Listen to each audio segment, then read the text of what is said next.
You don't like to talk, then? Well, not really. Sometimes, if there's something to say, but there's really nothing to say these days. There is a story buried inside the Beatles legend that most people have never been told in full.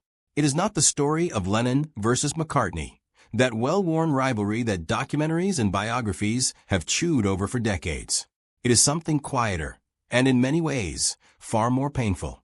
It is the story of George Harrison, the man who stood in the shadow of giants for the better part of his adult life, and the one person whose presence made that shadow darker than all the rest. George Harrison was, by almost every account, a man of unusual patience. He was spiritual where others were combative. He was inward where others craved the spotlight. He smiled through interviews, while nursing wounds the public could barely glimpse.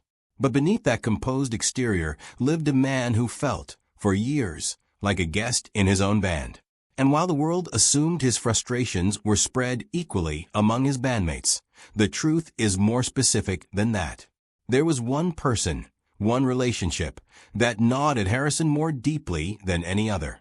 One person whose very presence in a room could shift the temperature of George Harrison's mood.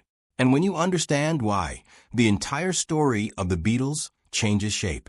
To understand George Harrison's grievances, you first have to understand where he came from and what kind of person he was before fame warped everything around him. George Harold Harrison was born on February 25, 1943, in a modest terraced house on Arnold Grove in Wavertree, Liverpool. He was the youngest of 4 children. His father Harold worked as a bus conductor, and his mother Louise was a warm, music-loving woman of Irish Catholic descent who encouraged her children's passions with rare generosity. The house was small, heated by a single coal fire, and lacking basic modern comforts. But Louise Harrison was not a woman defined by what she lacked. She filled her home with music, with warmth, and with an open-mindedness that would leave a permanent imprint on her youngest son. George was an unusual child, curious, sensitive, and drawn early to sounds that most of his Liverpool peers would have found strange. His mother famously listened to Radio India broadcasts during her pregnancy, drawn to the textures of sitars and tablas, and there is something almost mythological about that detail, as if George Harrison's lifelong love of Eastern music began before he even drew his first breath. Whether or not you believe in such things, the fact is that George grew up in a household where music was treated as something sacred, not just entertainment, but a doorway to feeling. By his early teens, Harrison was obsessed with the guitar in the way only a certain kind of teenager can be. Not casually, not as a hobby, but as a compulsion. He doodled guitars in his school notebooks. He saved up for instruments. He practiced until his fingers ached. At around 14, his mother Louise bought him his first proper guitar for just over £3, a sacrifice not insignificant for a working-class family. And George repaid that sacrifice by dedicating himself to the instrument with total seriousness. He formed a skiffle group called the Rebels with his brother Peter and a friend. He was on his way, and then on a school bus, he met Paul McCartney. It would be wrong to paint the relationship between George Harrison and Paul McCartney as nothing but conflict, because it was not. At its root, it was something genuinely close, a brotherhood formed in adolescence, cemented by shared obsession, and tested over decades by the extraordinary pressures of fame. McCartney was 2 years older than Harrison, a gap that felt significant in the way such gaps only feel significant when you are young. McCartney was already running with John Lennon and the Quarrymen when Harrison came into the picture. Harrison had to audition not once, but twice before Lennon, who thought the boy was simply too young, agreed to let him in. That detail matters. George Harrison entered the Beatles from a position of having to prove himself to people who were not initially interested in giving him the chance. Once inside the group, Harrison and McCartney formed a bond that was in many ways the most foundational in the band. They had met first. They had learned guitar chords side by side. They had grown up together in the most formative sense, not just musically, but as people navigating the bewildering transition from Liverpool working-class boys to international superstars. McCartney would later describe Harrison as his baby brother, and there is no reason to doubt the sincerity of that description. The affection was real, but affection and respect are different things, and it was the absence of the latter that would eventually corrode everything between them. By the time the Beatles were recording their most celebrated work, the mid to late 1960s albums that redefined what popular music could be, a hierarchy had calcified inside the band that George Harrison found increasingly suffocating. Lennon and McCartney were the songwriters. They were the faces on the magazine covers and the voices in the press. Ringo was beloved, a comic warmth who held no pretensions to the creative throne. And George? George was the lead guitarist. He was skilled, he was distinctive, he was essential to the sound. And yet he was, in the accounting of the band's creative economy, a secondary figure. Each album typically afforded Harrison 2 or 3 songwriting slots. The rest was Lennon-McCartney, the most commercially successful songwriting partnership in the history of popular music. This arrangement was not born of malice. It was simply the natural order as the band had always functioned. But as Harrison grew as a songwriter, as his ideas deepened and his craftsmanship sharpened, the rigidity of that arrangement began to feel less like a natural order and more like a ceiling. The studio was where this tension became most visible, and Paul McCartney's presence was most often at the center of it. McCartney was, and remains, one of the most naturally gifted musicians of his generation. His melodic instincts are extraordinary, his productivity almost inhuman, and his perfectionism in the recording studio was the engine behind some of the most technically accomplished records of the era. But perfectionism, in close quarters, over many years, can become something else entirely. It can become control. It can become condescension. And for George Harrison, who arrived each session with his own songs, his own ideas, and his own musical vision, McCartney's dominance was not just professionally frustrating. It was personally diminishing. Harrison was open about this in his own words, collected across various interviews and documented in his memoir, I, Me, Mine. He described the experience of working on McCartney's songs at length, giving everything he had, shaping the arrangements, perfecting his parts, and then watching McCartney show up for Harrison's songs with noticeably less investment. The implicit message, delivered not through words, but through body language and attention, was clear enough. Your songs matter less. Harrison felt it. He remembered it. And it stayed with him long after the Beatles were gone. The recording sessions for the White Album in 1968 brought these tensions close to breaking point. The band was fragmenting. Lennon was increasingly absent or detached, and McCartney had assumed a quasi-managerial role that Harrison found stifling. During the Let It Be sessions in early 1969, filmed by director Michael Lindsayhogg, the cameras captured what no amount of press management could conceal: Harrison and McCartney in direct, uncomfortable conflict over musical direction. McCartney suggesting, Harrison resisting. The footage is painful to watch, not because either man is unreasonable, but because you can see two people who once loved each other struggling to find any common ground at all. Harrison walked out. He quit the Beatles on January 10, 1969, briefly, as it turned out, but the act itself was significant. This was not a tantrum. This was a man with real artistic ambitions telling the people around him that he could no longer function within the box they had built for him. There is a particular exchange that reveals the dynamic between Harrison and McCartney more starkly than almost anything else from that period.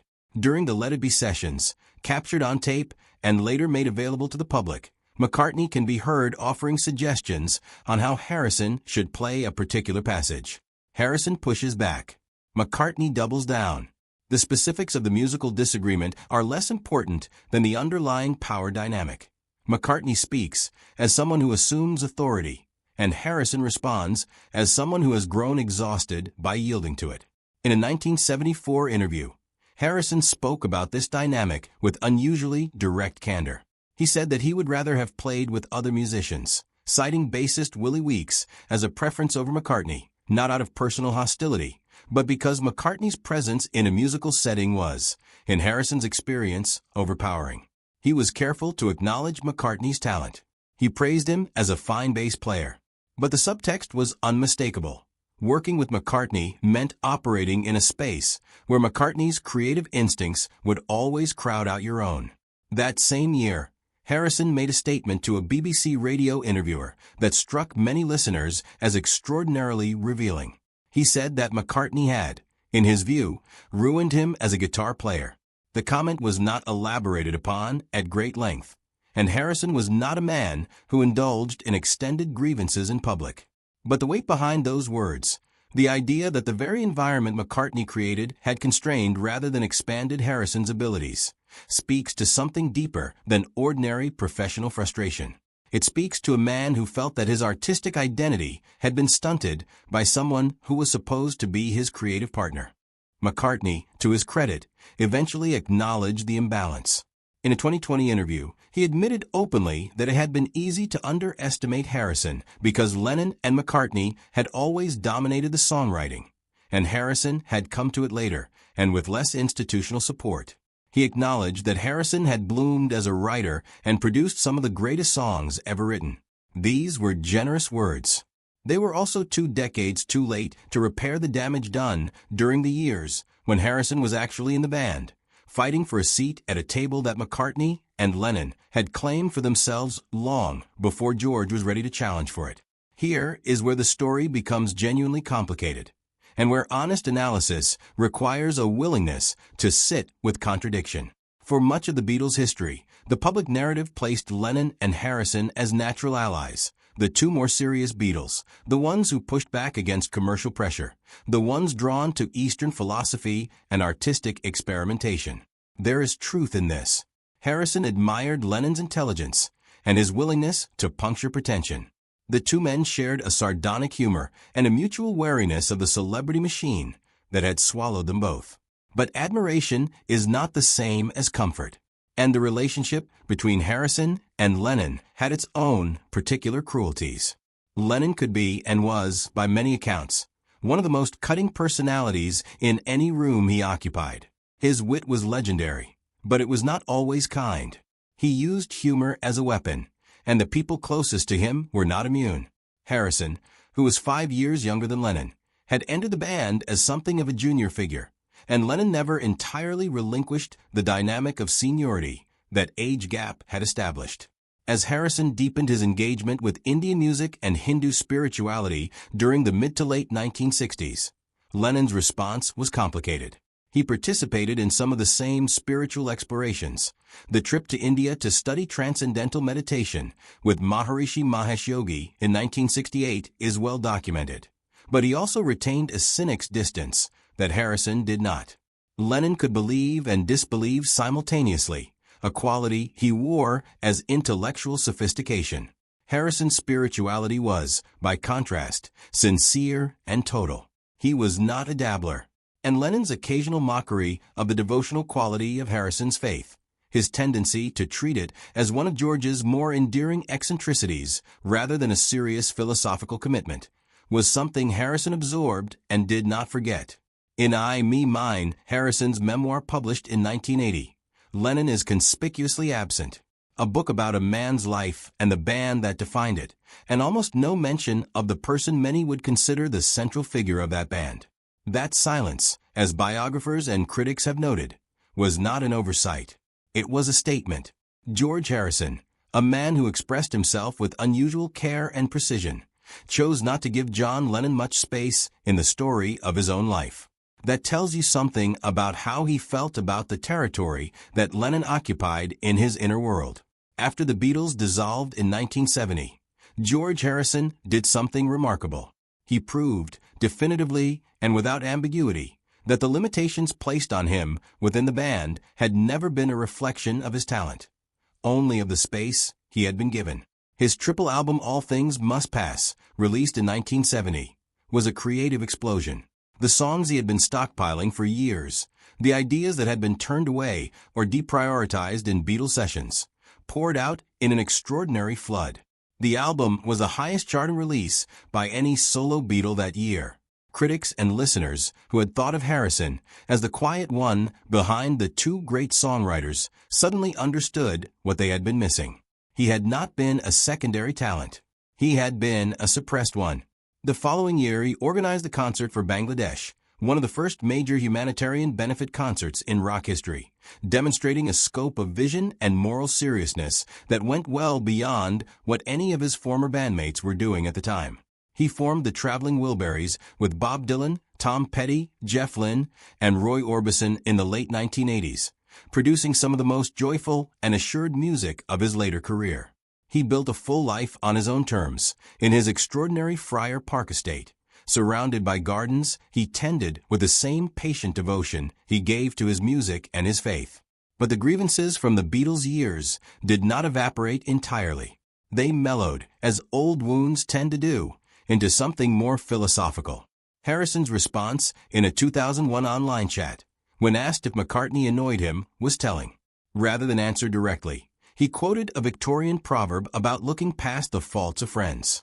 It was the response of a man who had made a kind of peace, not a rapturous reconciliation, but the quieter acceptance that comes with age and the recognition that the people who hurt you are usually also the people who shaped you most deeply. When Harrison and McCartney reunited in 1994 with Ringo Starr to work on unreleased Lennon material, both men admitted they continued to get on each other's nerves. The bond was real, and the friction was real, and neither one canceled out the other. That, perhaps, is the most honest thing that can be said about any long and complicated human relationship. George Harrison died on November 29, 2001, after a prolonged battle with cancer. He was 58 years old. McCartney sat with him in his final days, and by his own account, the two men held hands and joked about small things and existed, briefly, outside the weight of everything that had passed between them. McCartney called him his baby brother. The affection, at the end, was uncomplicated. But the story of what happened in between, the decades of creative suppression, the unequal partnership, the dismissal of his spiritual convictions, the long fight for recognition within a band that took his best years and gave him back only a fraction of the space he deserved. That story does not disappear because of a tender ending. It is part of the record. And George Harrison, who rarely said anything he did not mean, left enough of his own words behind to make sure the record stayed honest. He was not simply the quiet Beatle. He was a man who had more to say than anyone let him say for a very long time. And when the world finally listened, truly listened, what they heard changed everything.